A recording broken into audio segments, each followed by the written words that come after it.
ये दरवाजा खुलने का नाम क्यों नहीं ले रहा? खुले बिखरे बाल, आंखों के नीचे आंसुओं से फैला हुआ काजल, लाल फटी हुई साड़ी और गुस्से से भरी आंखों के साथ वो लड़की अब बेड पर बैठे कबीर के सामने आ खड़ी होती है। मम्मा! कबीर, दरवाजा तोड़ो वजीर। बाहर वजीर दरवाजे को तोड़ने की कोशिश कर रहा था, वहीं अंदर वो लड़की कबीर की तरफ अपने हाथ बढ़ाती है और उसे अपने गोद में ले लेती है। मैंने क्यों मोमो को यहाँ से भेजा? वो भी होता तो कुछ न कुछ हल निकाल लेता। एक बार और ट्राई करो वजीर।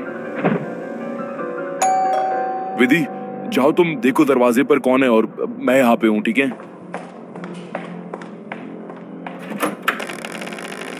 मोमो, मोमो तुम? अच्छा वो तुम आ गए। देखो ना, कबीर अंदर रूम में पता नहीं कैसे लॉक हो गया है। वो अंदर से रोए जा रहा है। शायद अंदर कोई है, उसे बचाओ मोमो, जल्दी। Oh shit.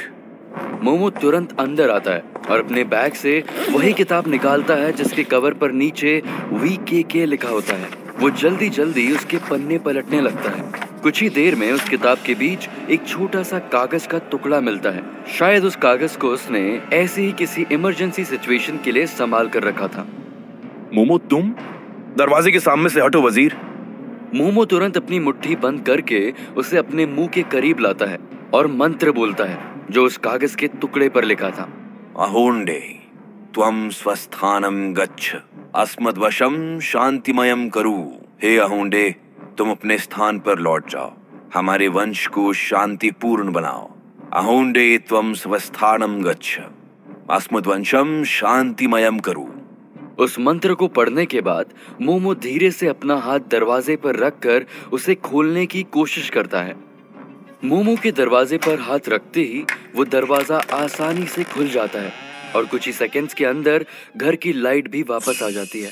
जिस दरवाजे को वजीर इतनी देर से खोल रहा था, उसका अब यूं अचानक से खुल जाना ये विधि और वजीर दोनों के लिए शॉकिंग था। इससे पहले विधि कमरे के अंदर कदम रखती, मोमो उसे वहीं रुकने को कहता है और वो खुद धीरे धीरे अपने कदम अंदर बढ़ाता है। विधि और वजीर हाथ जोड़कर बस कमरे के बाहर खड़े रहते हैं और बस यही दुआ कर रहे होते हैं कि उनका बेटा सही सलामत हो। Kabir, baby where are you? देखो मम्मी पापा भी आई हैं, सामने आओ बेटा। लेकिन कबीर उन्हें वहां नहीं दिखाई देता। विधि, वजीर और मोमो उसे हर जगह ढूंढने लगते हैं, लेकिन डर से घबराया हुआ कबीर बेड के नीचे छुपा हुआ है। वो उन तीनों के पैरों को रूम में इधर उधर चलते हुए देख रहा होता है। धीरे धीरे वो बाहर आने की कोशिश कर ही रहा होता है कि कबीर, तुम यहाँ हो?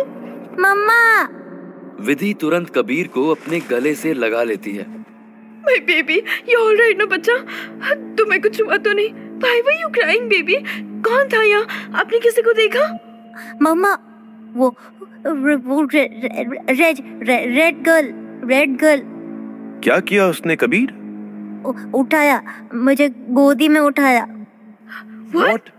विधि, कबीर को बाहर लेकर जाओ, उसे कुछ खाने के लिए दो और आराम कराओ उसे, और अब उसे बिल्कुल अकेला मत छोड़ना, ठीक है? कबीर को शांत करने और उसे कुछ खिलाने के बाद विधि उसे जैसे तैसे सुलाती है। अभी अभी जो उन्होंने देखा वो किसी भयंकर सपने से कम नहीं था। इस बार तो कबीर भी अहोंडे के चुंगल में आते आते बच जाता है। वजीर और मोमो लिविंग रूम में बैठ के विधि का इंतजार कर ही रहे होते हैं और कुछ ही देर बाद विधि कबीर को गोद में लिए उनके पास आती है। कबीर अब सो चुका है। सॉरी मोमो, मैंने गुस्से में तुम्हें न जाने क्या क्या कह दिया। I am really sorry. लेकिन तुम तो स्पेन के लिए निकल गए थे मोमो। हाँ, निकल तो गया था, लेकिन एयरपोर्ट पर जब मैं फ्लाइट के लिए वेट कर रहा था तो मेरा दिल पता नहीं क्यों कबीर में अटका हुआ था। ऐसा लग रहा था जैसे तुम लोग किसी मुसीबत में हो, तो आ गया मैं सीधा यहाँ पर। और आज पता नहीं क्यों पहली बार मुझे उसे लेकर डर लग रहा था, जैसे उसकी जान खतरे में हो। और एन मोमेंट पर मेरी फ्लाइट भी कैंसिल हो गई। मुझे लगा कि ये ऊपर वाले का कोई इशारा है और मैं तुरंत वापस आ गया। यहाँ आके देखा तो बहुत अच्छा किया मोमो जो तुम आ गए, वरना आज न जाने क्या हो जाता। मोमो, मैं तुम्हारे आगे हाथ जोड़ती हूँ, हमें इन सब से बचा लो। ये क्या हो रहा है? शायद तुम गलत नहीं हो, लेकिन मोमो मुझे आज भी लगता है कि कोई तो बात है जो अभी हमसे तुम छुपा रहे हो। वो क्या बात है मोमो, प्लीज हमें बताओ। विधि, मैं शायद इसीलिए वापस लौटा हूँ। इतने दिनों से इतना ट्राई किया, पर अब लगता है ये मेरे अकेले की बस की बात नहीं है। तुम्हें सच बताने का वक्त आ गया है विधि। सच्चाई? कैसी सच्चाई? तुम्हें जानना था ना कि ये वीके के कौन है। हाँ ऑफ कोर्स। तुम्हारे लिए अभी के लिए सिर्फ इतना काफी है कि डॉक्टर वत्सला कृष्ण कुमार यानी वीके के अब इस दुनिया में नहीं है। क्या? और रही बात अहोंडे की, अब हमें उसे खुद यहाँ बुलाना होगा विधि, और उससे पूछना होगा कि वो हमसे क्या चाहती है। लेकिन इस तरह तो हम सभी की जान खतरे में आ जाएगी मोमो। हम वैसे भी काफी खतरे में ही हैं वजीर। तुमने अभी देखा ना कबीर के साथ क्या हुआ। अगर तुम दोनों को मुझ पर थोड़ा भी भरोसा है तो मुझे इस बार रोकना मत। मोमो सही कह रहा है वजीर, हमें उसकी बात मान लेनी चाहिए। मैं भी तंग आ चुकी हूँ इस अहोंडे नाम से। अहोंडे को हमारे करीब लाने के लिए उसे थोड़ा गुस्सा दिलाना होगा। ये तो हमें पता चल गया है कि उसको लाल रंग पसंद है ना? तो कल सुबह होते ही हम इस घर की सारी लाल चीजें बाहर निकाल देंगे। ठीक है मोमो, अगर ऐसा है तो हम यही करेंगे। विधि, वजीर, तुम दोनों अब जाके सो जाओ। मैं सुबह तक अहोंडे से कांटेक्ट करने का कुछ रास्ता ढूंढता हूँ। अपना ध्यान रखना Momo. You too Vidhi, good night. Momo के वापस आने से विधि और वजीर को रात में चैन की नींद आती है। अब चाहे अहोंडे सच में भी क्यों ना आ जाती, उन्हें पता था अब मोमो उन्हें बचा ही लेगा। थकान होने के कारण मोमो भी अपने टेबल पर ही सर नीचे रख के सो जाता है। लेकिन रात के ठीक 2 बजे एक साया विधि और वजीर के घर के सामने आता है। वो लाल साड़ी वाली लड़की जिसने अंदर घुस के कबीर को गोद में उठाया था और मोमो के दरवाजा खोलने पर वहां से गायब हो गई थी। वो लड़की अब घर के चारों तरफ घूमने लगती है।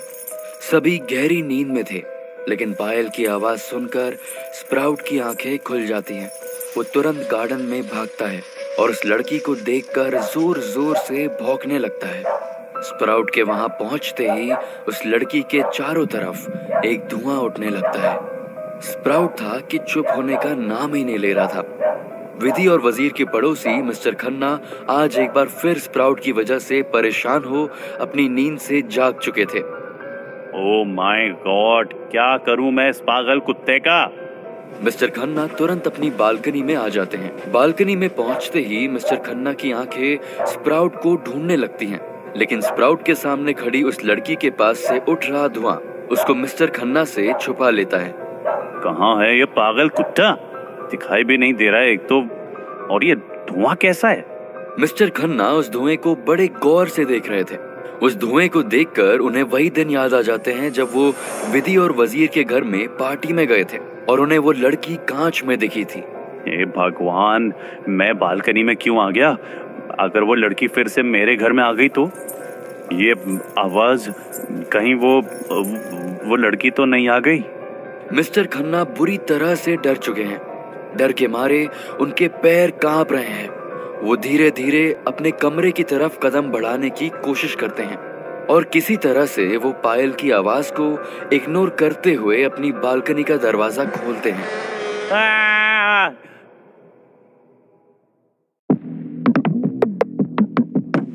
8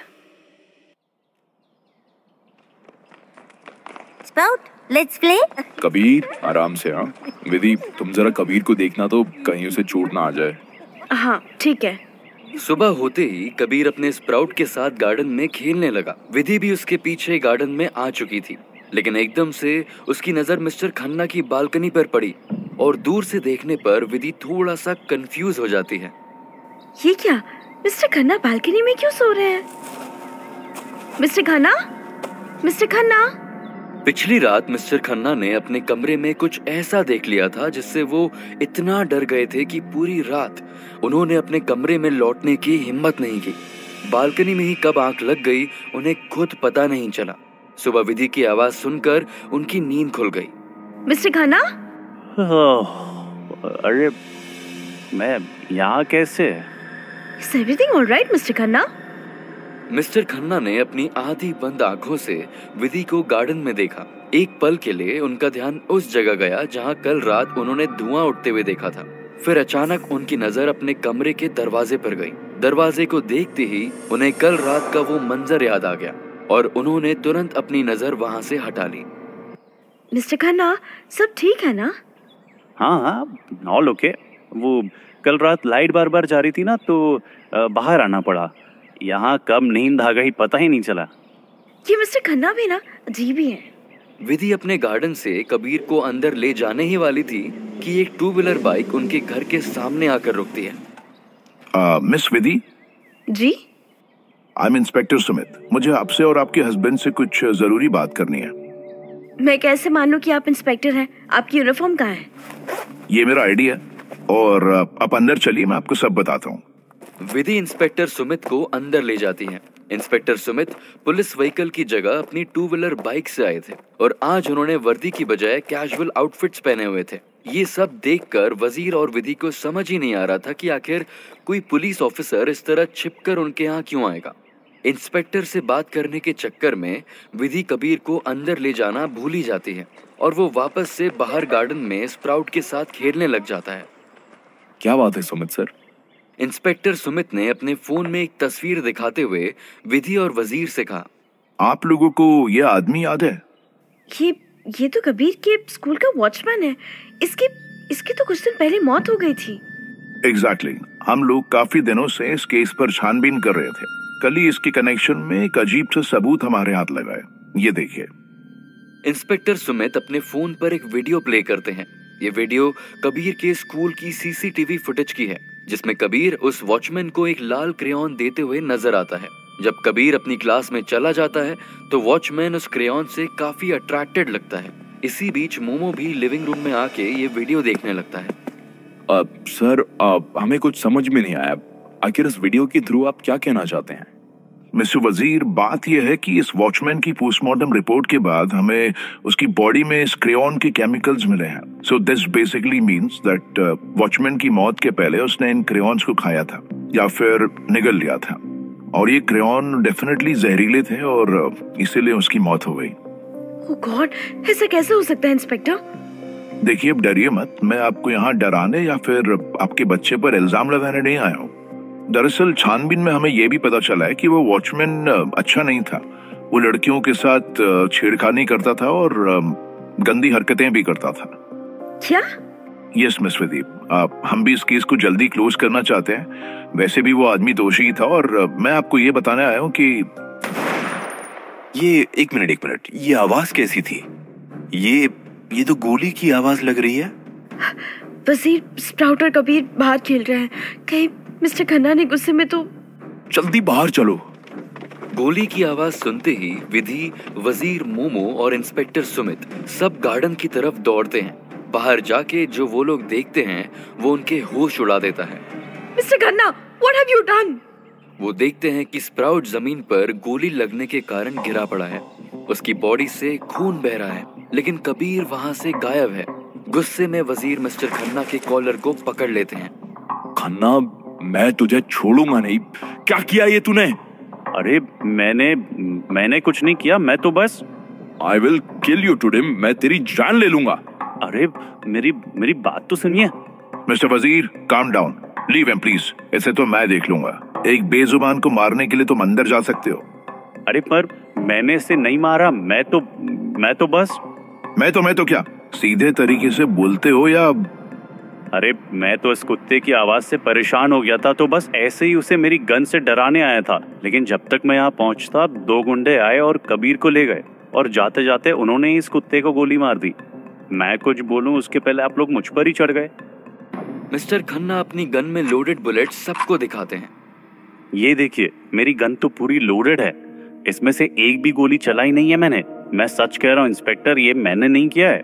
shit shit shit shit shit. मेरा कबीर। विधि। कबीर की किडनैपिंग के बारे में सुनकर विधि सीधा बेहोश हो जाती है। वजीर, विधि को अंदर ले जाओ। और inspector sir. Mister momo, don't worry. आप पुलिस स्टेशन में जाकर एफआईआर कराइए और मैं पर्सनली तब तक कबीर को ढूंढना शुरू करता हूँ। आप लोग बिल्कुल चिंता मत करिए, कबीर जल्दी मिल जाएगा। श्योर। थैंक यू इंस्पेक्टर साहब।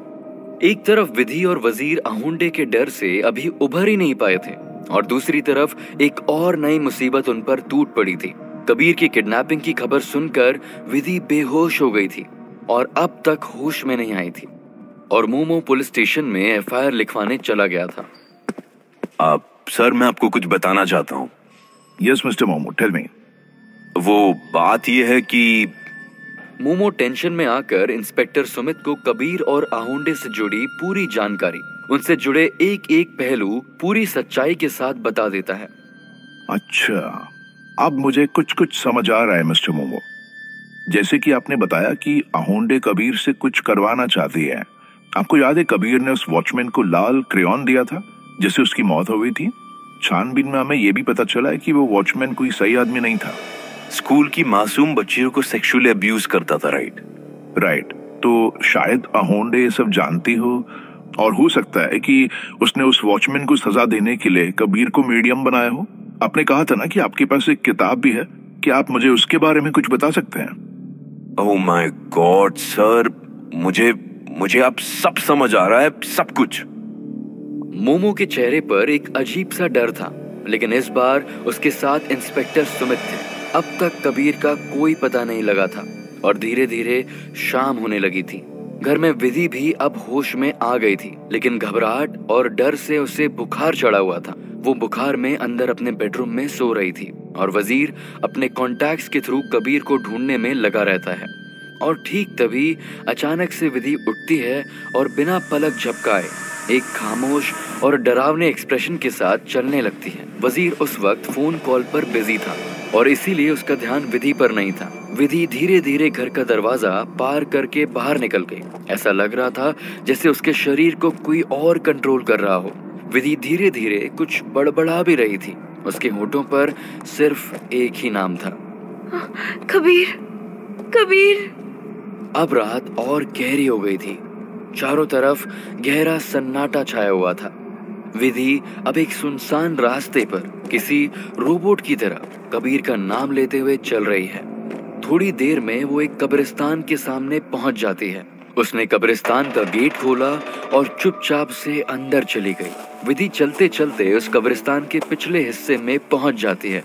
वो वहां पर एक कब्र के सामने जाके रुक जाती है। उसकी आंखों में अजीब सी नमी नजर आ रही थी और उसका चेहरा देखकर लग रहा था कि वो हिप्नोटाइज्ड है। धीरे से उसने अपनी नजर नीचे की और कब्र को देखने लगी। विधि की नजर उस कब्र के ऊपर पड़ती है जिसमें VKK यानी वत्सला कृष्ण कुमार का नाम लिखा है। कब्र के ऊपर एक किताब रखी हुई थी जिस पर लिखा था विधि का विधान।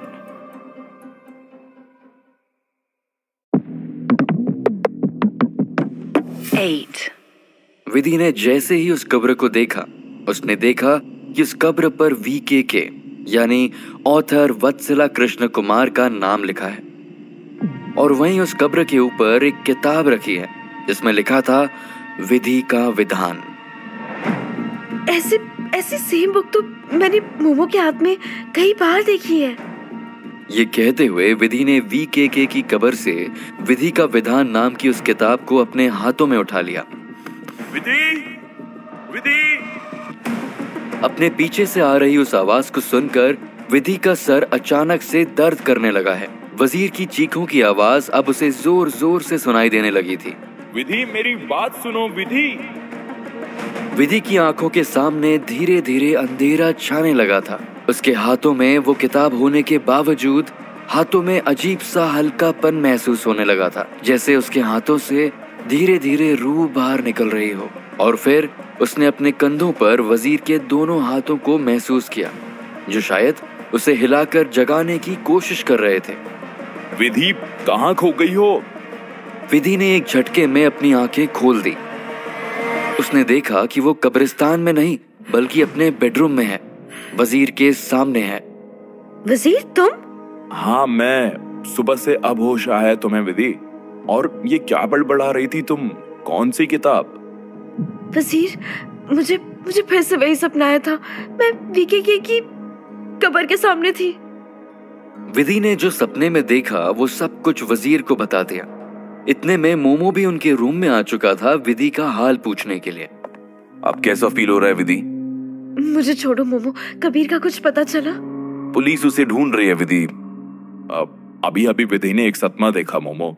उसने देखा कि जैसे जैसे वजीर ने मोमो को विधि के कब्रिस्तान वाले सपने के बारे में बताया, वैसे वैसे मोमो किसी गहरी सोच में डूबता जा रहा था।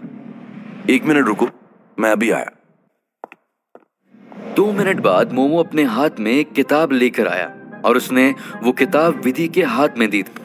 लो विधि, इसी किताब में तुम्हारे सारे सवालों के जवाब मिल जाएंगे। तुम्हें लगता था ना कि मैं तुमसे कुछ छुपा रहा हूँ? इसे पढ़ लो, तुम्हें समझ में आ जाएगा कि आज तक मैंने जो किया वो क्यों किया। ये तो वही किताब है जो मुझे सपने में वीके की कब्र पर दिखी थी, विधि का विधान। ऐसा कैसे हो सकता है? और ये किताब तुम्हारे पास क्या कर रही है मोमो?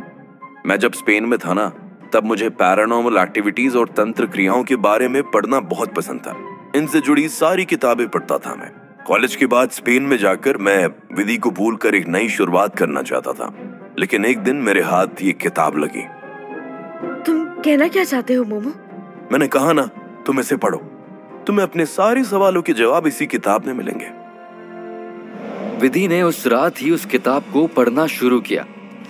जैसे जैसे वो इस किताब के एक एक पन्ने को पढ़ती जा रही थी, वैसे वैसे उसकी आंखें और खुल रही थी। किताब में कुछ ऐसे राज लिखे थे जो उसने कभी सपने में भी नहीं सोचा था।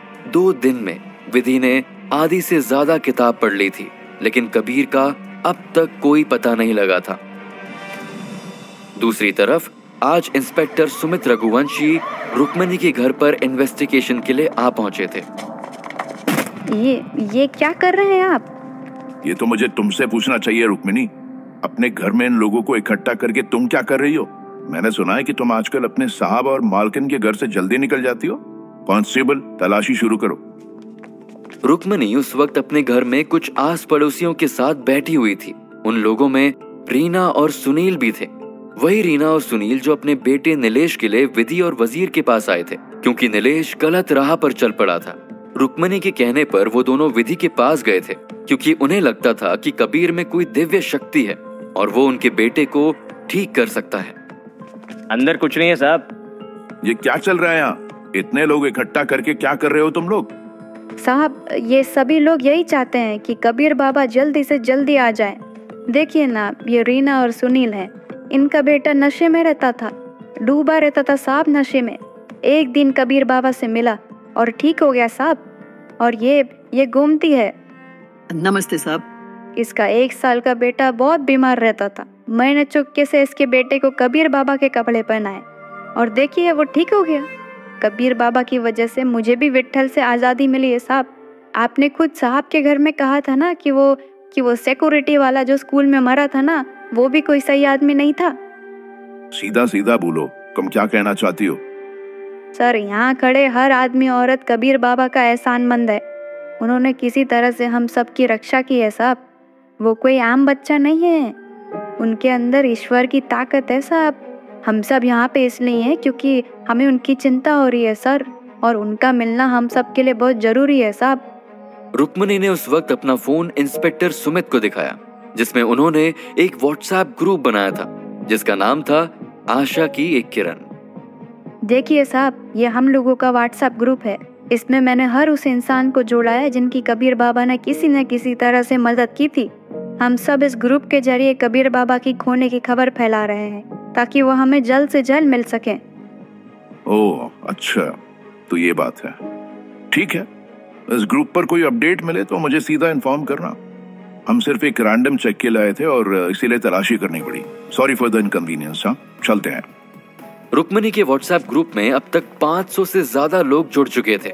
कबीर के 4 साल के होने तक रुक्मणी ने ये बात हर जगह फैला दी थी कि कबीर में दिव्य शक्ति है, लेकिन विधि के डर से वो किसी को कबीर के पास आने नहीं देती थी। लेकिन लोग अपने काम के लिए रुक्मणी के पास आते रहते थे और रुक्मणी किसी न किसी तरह से कबीर के थ्रू इन लोगों की मदद कर रही थी। ये साफ था रुक्मणी के इंटेंशंस कबीर के लिए गलत नहीं थे। उधर वीके की लिखी हुई किताब विधि का विधान भी अब खत्म होने को थी और इसे पढ़ते पढ़ते विधि को मोमो के इंटेंशंस भी साफ लगने लगे थे। एक तरफ कबीर नहीं मिल रहा और दूसरी तरफ तुमने जब से किताब पढ़नी शुरू किया तुम ठीक से खाना भी नहीं खा रही हो विधि।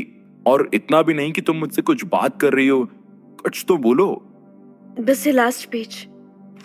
कुछ ही देर में विधि ने किताब के आखिरी पेज को पढ़कर उस किताब को बंद कर दिया। अब तो बताओ ऐसा क्या है इस किताब में? मुझे समझ नहीं आता है ये इत्तेफाक है या कुछ और, लेकिन इस किताब में लिखी कहानी का एक एक वर्ड मेरी और कबीर की लाइफ से मैच करता है वजीर। मतलब मैं कुछ समझा नहीं। वजीर, समझ तो मुझे भी नहीं आ रहा है कि आखिर वीके ने ये कैसे लिखी। हर पहलू, हर लाइन, सब कुछ मेल खाता है मुझसे और कबीर से। और एक और बात, जो कबीर की बर्थ डेट है, ठीक उसी दिन वीके की मौत हुई है वजीर। तुम्हें कैसे पता कि उसकी मौत उसी दिन हुई थी? मैंने उस डेट को सपने में उसकी कब्र पर देखा था। You're right, विधि, यही सच है। अरे कोई मुझे बताएगा आखिर चल क्या रहा है? जैसे मैंने तुम्हें बताया वजीर, इस किताब में विधि नाम की एक औरत है जो कबीर नाम के एक बच्चे को जन्म देती है, और इस कहानी में भी कबीर की पर्सनालिटी हमारी कबीर जैसी ही है। और इस पर एक राक्षस का साया है जो उस बच्चे के ऊपर 5 साल की उम्र तक रहता है। कहानी में उसकी माँ विधि उस राक्षस से कबीर को बचाने के लिए एक सौदा करती है। What? लेकिन क्या विधि? साफ साफ बताओ, तुम डरा रही हो मुझे। विधि ने इतना कहकर वजीर को गले लगा लिया, जैसे अपने अंदर के डर को छुपाने की कोशिश कर रही हो। लेकिन अंत में विधि अपने बच्चे को नहीं बचा पाती वजीर। वो राक्षस उस विधि से उसका कबीर छीन लेता है। क्या?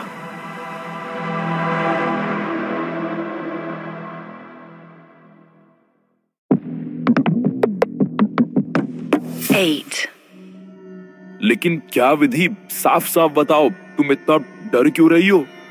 लेकिन एंड में विधि अपने बच्चे को नहीं बचा पाती वजीर। वो राक्षस विधि से उसका कबीर छीन लेता है। What? हाँ वजीर, यहाँ तक कि उसमें ये भी लिखा है कि अपने बच्चे को ना बचा पाने के कारण विधि भी अपना मानसिक संतुलन खो बैठती है। गॉड, ये क्या हो रहा है हमारे साथ और क्यों? मैंने आहुंडे से जुड़ी सारी बातें इंस्पेक्टर सुमित के साथ शेयर की हैं, और मुझे बस लगा कि उसे ढूंढने के पहले पुलिस को सब कुछ पता होना चाहिए। एकदम सही किया मोमो। मैंने उन्हें वीके की किताब के बारे में भी बताया। आगे डिस्कस करने पर हमने कुछ कंक्लूजन्स भी निकाले। और वजीर, जब हम दोनों पुलिस स्टेशन में आहुंडे की बात कर रहे थे, तब इंस्पेक्टर ने कहा था ना। ये सब कुछ सुनकर मुझे कुछ समझ आने लगा है मिस्टर मोमो। मिस्टर मोहम्मद, मुझे लगता है कि आहुंडे की आत्मा कुछ और ही चाहती है। उसे कबीर या उसकी फैमिली से कुछ नहीं चाहिए। आप देखो ना, अगर उसे कबीर को कुछ करना होता तो वो कब का कर चुकी होती। लेकिन कबीर को वो मीडियम बनाकर ऐसे लोगों को सजा दे रही है जो दूसरों के लिए प्रॉब्लम का कारण बनते हैं। या I think you are right inspector Sumit. हम लोग बस एक बार कैसे भी करके आहुंडे से कांटेक्ट करने का ट्राई कर रहे थे और ये सब हो गया। डोंट वरी मिस्टर मोमो, इन सब में मैं आपके साथ हूँ और कबीर को भी हम जल्दी से जल्दी ढूंढ निकालेंगे। थैंक गॉड, अब पुलिस भी हमारे साथ है। लेकिन कबीर की किडनैपिंग का कहीं आहुंडे से कनेक्शन तो नहीं? फिलहाल तो कुछ भी कहना मुश्किल है वजीर जी। हाँ इंस्पेक्टर सुमित जी, हम अभी आते हैं। क्या हुआ मोमो, कबीर की कोई खबर? पुलिस को रोड के कुछ सीसीटीवी फुटेज मिले हैं जिसमें किडनैपर कबीर को एक 2 व्हीलर पर बीच में बिठाकर लेकर जा रहे हैं। इंस्पेक्टर सुमित ने हमें और मिस्टर खन्ना को अभी पुलिस स्टेशन बुलाया। अब ठीक है विधि, हम पुलिस स्टेशन से होकर आते हैं। तुम प्लीज अपना ध्यान रखना, ओके? जल्दी आना वजीर। वजीर और मोमो तुरंत मिस्टर खन्ना को लेकर पुलिस स्टेशन के लिए निकल पड़ते हैं, जहां इंस्पेक्टर सुमित उन्हें कुछ सीसीटीवी फुटेज दिखाते हैं। फुटेज में किडनैपर्स कबीर को एक 2 व्हीलर पर बीच में बिठाकर ले जा रहे होते हैं। उस फुटेज में से एक को देखकर वजीर की आंखें चौड़ी हो जाती हैं। ये यही तो लोग हैं सर। अब एक मिनट, अब इसे पॉज करना सर। मिस्टर वजीर, क्या आप इस आदमी को जानते हैं? हाँ, मैं इसे जानता हूँ। करीम नाम का एक गैंगस्टर मुझे डराने के लिए धमका रहा था और वो लोग चाहते थे कि हमारा एनजीओ उनके खिलाफ कोई सबूत कोर्ट तक ना पहुंचाए। एक बार जब उन लोगों ने मेरे ऑफिस के बाहर मुझे जबरदस्ती अपनी गाड़ी में बिठाया तो उस कार में आगे की तरफ करीम और मेरे आसपास यही 2 गुंडे बैठे थे सर। बाद में करीम ने पता नहीं क्यों आहुंडे का नाम लेकर खुद को गोली मार ली थी। मुझे अच्छी तरह याद है सर, उसी दिन ये गुंडे उसी कार में मेरे साथ ही बैठे थे। अच्छा, इसका मतलब आहोंडे का कबीर के गुम होने से कोई डायरेक्ट कनेक्शन नहीं है। Well, this information will lead us to Kabir, mister Wazir. Mister Wazir, बहुत जल्दी आपका बच्चा आपके पास होगा, चिंता मत करिए। हेलो विधि। वजीर वजीर प्लीज घर जल्दी आओ। हमारे घर के बाहर काफी भीड़ इकट्ठा हो गई है। लोग जोर जोर से चिल्ला रहे हैं। मैंने अपने आप को जैसे तैसे घर में बंद करके रखा है। वजीर प्लीज प्लीज कमिए साहब। भीड़? लेकिन क्यों? अब इंस्पेक्टर सर, आपको हमारे साथ घर चलना होगा। पता नहीं क्यों किसी भीड़ ने हमारे घर को घेर लिया है। विधि बहुत डरी हुई है सर। चलिए चलिए मिस्टर वजीर। कांस्टेबल साटे, गाड़ी निकालो। एक तरफ कबीर का कुछ पता नहीं था और दूसरी तरफ कुछ अनजान लोगों की भीड़ ने विधि के घर को घेर लिया था। ये लोग वही थे जिन्हें रुक्मणी ने अपने व्हाट्सएप ग्रुप आशा की एक किरण में जोड़ा था। बाहर निकलो, बाहर निकलो। कबीर बाबा को सामने लाओ, कबीर बाबा को सामने लाओ। ये क्या हो रहा है यहाँ? ये बेवजह की भीड़ क्यों इकट्ठा हुई है यहाँ पे? इस घर में हमारे भगवान रहते हैं साहब। उनका नाम कबीर है। उनकी माँ को उनकी शक्तियों पर विश्वास नहीं है साहब, लेकिन हमें उन पर पूरा विश्वास है। आज तक उनके कारण हमारे कई काम होते हुए आए हैं, लेकिन अब उनकी माँ हमें उनके साथ जुड़े रहने नहीं देना चाहती। शायद इसीलिए उनकी अगवा होने की झूठी खबर फैला रही है वो। देखिए, ऐसा कुछ भी नहीं है। मैं तो आप लोगों को जानता भी नहीं और कबीर सचमुच किडनैप हुआ है। हम झूठ नहीं बोल रहे हैं। वजीर को कुछ समझ नहीं आ रहा था, लेकिन इंस्पेक्टर सुमित एक पल में समझ गए कि माजरा क्या है। ये लोग वही थे जिन्हें रुक्मणी ने अपने व्हाट्सएप ग्रुप में जोड़ा था और अब तक कबीर के थ्रू रुक्मणी इन लोगों की मदद करते आई थी, और वो भी विधि और वजीर से छुपाकर। लेकिन अब तक कबीर के ना मिलने पर उन्हें शक होने लगा कि कहीं विधि और वजीर ही तो कबीर के खोने का नाटक नहीं कर रहे। देखिए, मैं आप लोगों की भावनाओं को समझता हूँ, लेकिन अगर आप लोग अभी यहाँ से नहीं निकले तो मुझे स्ट्रिक्ट एक्शन लेना पड़ेगा। विश्वास रखिए, कबीर सचमुच किडनैप हो चुका है और पुलिस उसे ढूंढने में लगी हुई है। लक्ष्य क्या इंस्पेक्टर साहब? हमारे कबीर बाबा को आप आम बच्चा मत समझिए। वह हमारे लिए भगवान के समान है। आप उन्हें जल्द से जल्द ढूंढिए, वरना आज यहाँ 100 लोग हैं, कल को 1000 भी आ सकते हैं। इतने सालों में रुक्मणी ने कबीर के थ्रू इतने सारे लोगों की परेशानी हल कर दी थी। विधि और वजीर के नाक के नीचे ये सब होता आ रहा था और उन दोनों को इन सब की भनक भी नहीं लगी। ये लोग कबीर के लिए मरने मारने को भी तैयार थे। वजीर और मोमो को अब इंस्पेक्टर सुमित की बात समझ में आने लगी थी कि शायद आहोंडे सिर्फ कबीर का यूज करना चाहती है। इंस्पेक्टर सुमित की टीम उसी वक्त उस भीड़ को वहाँ से समझा बुझाकर वहाँ से हटा देती है। लेकिन इस इंसिडेंट के बाद विधि के मन में एक बड़ा डर बैठ गया था। तुमने देखा ना वजीर, उन लोगों के हाथ में पत्थर थे। वो हमें मार भी सकते थे। शायद इस किताब में जो लिखा है वो होके रहेगा।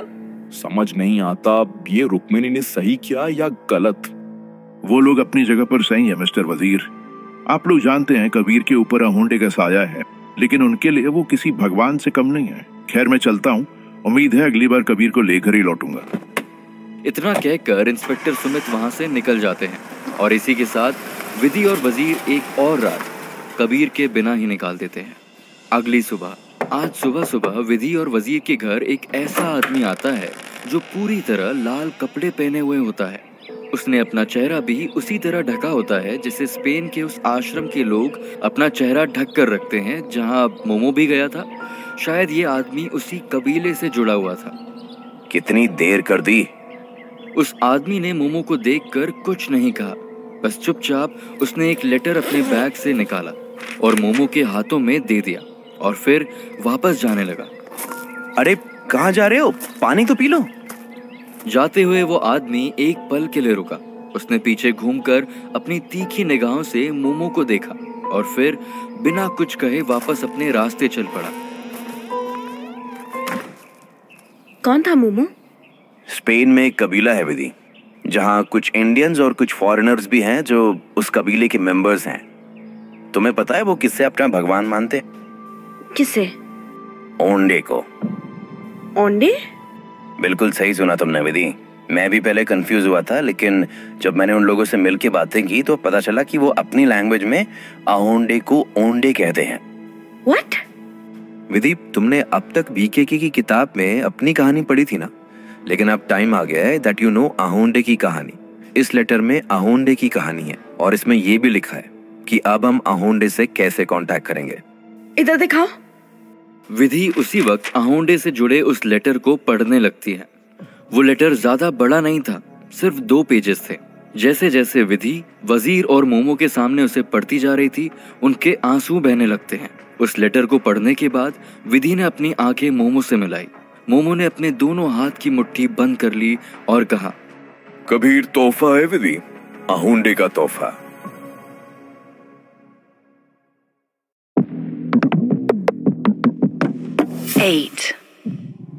उस लेटर को पढ़ने के बाद विधि ने अपनी आंखें जैसे ही मोमो से मिलाई, मोमो ने अपनी दोनों मुट्ठियां बांध ली और कहा, कबीर तोहफा है विधि, आहोंडे का तोहफा। भारत के एक पिछड़े और आंतरिक कोने में जहां कोई नहीं पहुंच सकता था, वहां के एक कोंड नाम के आदिवासी कबीले में आहोंडे नाम की एक 21 साल की लड़की रहती थी। आहोंडे के माता पिता का नाम था किलारा और बिंदी। आज आहोंडे की शादी थी, जिसके सपने आहोंडे और उसके माता पिता ने काफी दिन से देखे हुए थे। तुझे पता है, तेरे दादाजी कहा करते थे कि तू भगवान का आशीर्वाद लेकर पैदा हुई है, जिसके भी घर में जाएगी ना उसे खुशहाल कर देगी। और देख, आज वो दिन आ ही गया, तेरे शादी का दिन। वक्त भी कब बीत गया पता ही नहीं चला। माँ, भगवान का आशीर्वाद तो हम सब पर है, जो हमें इतना अच्छा परिवार मिला। आप भी तो यही चाहती थी ना? अरे अब यहाँ सजती ही रहोगी या बाहर भी चलोगी? लड़के वाले इंतजार कर रहे हैं तुम्हारा। दुल्हन को लाल सुर्ख साड़ी, लाल बिंदी और लाल रंग के गहने में सजाकर तैयार करना ये कोंड कबीले की परंपरा थी। सिर्फ 18 साल की आहोंडे भी आज अपने मन में शादी के ख्वाब सजाए ऐसी ही सजी हुई थी। उसकी शादी कबीले के सरदार मीरो के बेटे ओजस से हो रही थी। आहोंडे लकड़ी और पत्तों के बने छोटे से मंडप में आकर ओजस के पास बैठ गई। ओजस का चेहरा भी एक विशेष तरह के लाल पत्तों से बनी टोपी से ढका हुआ था। आहोंडे की दोस्त सरिया उसके पीछे बैठी हुई आहोंडे को छेड़ रही थी। तैयार हो जा आहोंडे, हमारी रीति रिवाजों के हिसाब से ओजस तुझे अब उठाकर भगाएगा। तेरी शादी बस हो गई समझो। चुप कर, कोई सुन लेगा। कोंड कबीले के रीति रिवाजों के हिसाब से ओजस और आहोंडे की शादी बस संपन्न हो ही गई थी। एक आखिरी रिवाज के हिसाब से अब ओजस आहोंडे को उठाकर कबीले के बाहर की ओर भगाने लगेगा। उसे आहोंडे को अपनी गोद में लेकर कबीले की एक पहाड़ पर बने अपने पूज्य देवता के मंदिर तक लेकर जाना था। ओजस आहोंडे को लेकर भाग रहा था। उस लंबी रात में देखते ही देखते वो पहाड़ की उस चोटी पर पहुंच ही गया जहां उनके देवता का मंदिर था। वहां पहुंचकर ओजस ने आहोंडे को अपनी गोद से उतार दिया। अब क्या? अब हमारे रीति रिवाजों के हिसाब से यहाँ अकेले में हमारे देवता को साक्षी मानकर तुम मेरी मांग भरोगे ना? क्या बकवास कर रही हो? देखो, घर वालों के दबाव में मैंने तुम्हारे साथ शादी की है और ये रीति रिवाज पूरे किए। मैं तुम्हें यहाँ तक भी ले आया, लेकिन तुम इस बात को समझ लो, मैं तुम्हारी मांग में कोई सिंदूर विंदूर नहीं भरने वाला। तुम मजाक कर रहे हो ना ओजस? ये कोई मजाक का वक्त है आहोंडे? मेरे बाबा ने बिना सोचे समझे तुमसे मेरी शादी करवा दी। मुझे पास के कबीले के सरदार की बेटी से शादी करनी थी। अगर उससे मेरी शादी हो जाती तो कबीले पर मेरा राज होता, लेकिन नहीं। ये तुम क्या कह रहे हो ओजस? मेरी बात ध्यान से सुनो। नीचे जाकर मैं कहूंगा कि तुम खुद पर काबू नहीं कर पा रही थी और तुम मांग भरवाने से पहले ही मुझे अपना भराने की कोशिश कर रही थी। इसीलिए मैंने तुम्हारी मांग नहीं भरी और इसी की वजह से ये शादी टूट जाएगी। क्या ओजस, ये तुम क्या कह रहे हो? तुम पागल हो गए हो क्या? देखो, मैं समझ सकता हूँ तुम्हें लग रहा होगा कि मैंने तुम्हारे साथ धोखा किया है, लेकिन तुम्हें जितनी सोने की मोहर चाहिए वो दूंगा। बोलो। मैं ये कभी नहीं करूंगी। तुम मुझे अच्छी तरह पता है कि मुझे क्या करना है। ओजस की ताली बजाते ही उसके आदमियों ने आहोंडे को चारों तरफ से घेर लिया। रिवाज के हिसाब से उस रात उस पहाड़ पर आहोंडे और ओजस के अलावा कोई और नहीं होना चाहिए था, लेकिन ओजस पूरी तैयारी से आया था। ये क्या है ओजस? तेरी मौत की तैयारी। मैं जानता था तू नहीं मानेगी। मैं कबीले जाकर सबको सच सच बता दूंगी। मैं ये भी जानता था। धीरे धीरे ओजस के आदमी आहोंडे की तरफ बढ़ने लगे। ओजस के कदम भी आहोंडे के करीब थे और आहोंडे धीरे धीरे पीछे जा रही थी। ये क्या करने जा रहे हो तुम लोग? नहीं, छोड़ो मुझे, छोड़ो। ओजस अपने दोस्तों के साथ मिलकर जानवरों की तरह आहुंडे की लाल साड़ी फाड़ने लगे। भगवान के लिए मुझे छोड़ दो। लेकिन ओजस के अंदर एक जानवर था जो उस रात उस पर सर चढ़कर बोल रहा था। उन लोगों ने आहुंडे के बदन पर एक कपड़ा नहीं छोड़ा और पूरी रात उसे नोच खाया। बुरी तरह से उसके साथ बलात्कार हुआ। आहुंडे रोती रही, लेकिन उन्हें उस पर दया नहीं आई। रात भर उन लोगों ने आहुंडे के साथ जो किया उसे आखिर उसका शरीर सह नहीं पाया और अगले ही दिन ओजस ने पहाड़ से उतरकर कबीले में आकर ये सब कुछ बताया। अरे मेरा ध्यान जैसे ही हटा उस लोमड़ी ने आहुंडे पर हमला कर दिया। मैं अकेला क्या करता? देखिए, मुझे भी इतनी बुरी तरह से नोचा गया है। ओजस ने बहुत ही बखूबी से आहुंडे की मौत का कारण एक लोमड़ी का हमला बता दिया। आहुंडे की लाश को जब उस पहाड़ से लाया गया तब उसकी साड़ी पूरी तरह फट चुकी थी। कहने को वो एक दुल्हन के भेष में थी, लेकिन उसकी हालत कुछ ऐसी हो चुकी थी कि उसके घर वाले भी उसे देख नहीं पा रहे थे। उस रात ओजस ने उसके आदमियों के साथ न सिर्फ उसे मारा, लेकिन उसे मारने से पहले उसके साथ वो सब कुछ किया जिसके बाद अगर आहुंडे जिंदा बच भी जाती तो उसका जीना और मरना एक ही बराबर होता। उस रात उसके साथ ऐसी घिनौनी हरकत करके ओजस उस पहाड़ से भाग गया। तब मैं आऊंगी, ओजस ही नहीं, इसके जैसे सभी मर्दों से बदला लेने में आऊंगी। शायद आहुंडे के दादाजी सही थे। वो सचमुच भगवान के आशीर्वाद के साथ पैदा हुई थी। आहुंडे तो मर चुकी थी, लेकिन उसकी आत्मा आज भी उस जगह पर मौजूद थी। आज 350 साल बाद भी अगर किसी औरत को परेशानी होती थी तो वो आहुंडे की आत्मा से मदद मांगते और उनकी मांग पूरी होती। लेकिन उनकी मदद के लिए आहुंडे की आत्मा को एक मीडियम की जरूरत थी।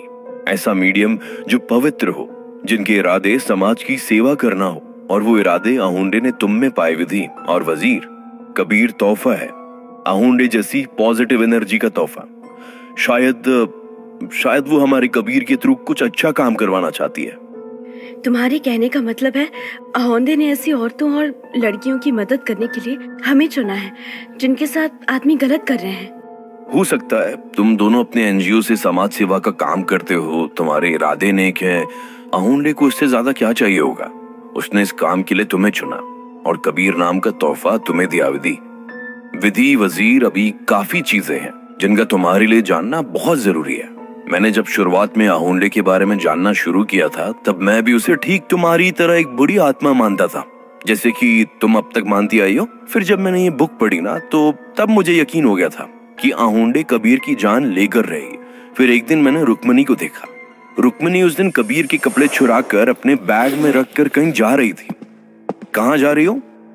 आप तो अब तुम कपड़े भी चुराने लगी। और क्या चुराया? मैं चोर नहीं हूँ साहब। मैं आपको बताती हूँ। उसने मुझे बताया कि कैसे वो कबीर के मीडियम से बाकी लोगों की परेशानियों को सॉल्व कर रही थी। ओह, तो ये बात है। मेरा एक काम करोगी? ये सुनकर मेरा दिमाग काम करने लगा। मैं ये सब भूल गया कि आहुंडे कितनी बुरी औरत हो सकती है। वैसे भी बुक के हिसाब से तो आहुंडे कबीर को मारने ही वाली थी। अब उसे बचाने के लिए मेरे पास एक ही रास्ता था, और वो ये था कि अब मुझे वो सब कुछ करना था जो आहुंडे को हम तक खींच कर लाए, ताकि हमें पता चले कि वो हमसे चाहती क्या है। मैं तुम्हें ये सब बताता तो शायद तुम डर जाते या फिर वापस मुझ पे शक करने लगते जैसे विधि ने किया था। इसीलिए इस काम में मैंने रुक्मिणी की मदद ली, क्योंकि एक वही है जो कबीर की शक्तियों में विश्वास करती थी। लेकिन अगर आहुंडे अच्छी आत्मा है तो हमारे साथ अब तक जो होता आ रहा है वो सब क्या था? वो भी बताऊंगा, लेकिन उससे पहले हमें आहुंडे को बुलाना होगा विधि, ताकि कबीर हमें मिल सके। और इसे बुलाने का तरीका भी मुझे मिल चुका है। क्या सच में? हाँ वजीर, मैं स्पेन में जिस कबीले से जुड़ा हुआ था ना, उन लोगों ने ये लेटर हमें भेजा है। इसमें उन लोगों ने अपने हाथ में वो सब कुछ लिखकर भेजा है जिससे हम आहुंडे से बात कर सकते हैं, उसे अपने पास भी बुला सकते हैं। लेकिन क्या मोमो? अगर आहुंडे सचमुच हमसे कुछ और चाहती है तो इसमें हम में से किसी की जान भी जा सकती है विधि। What?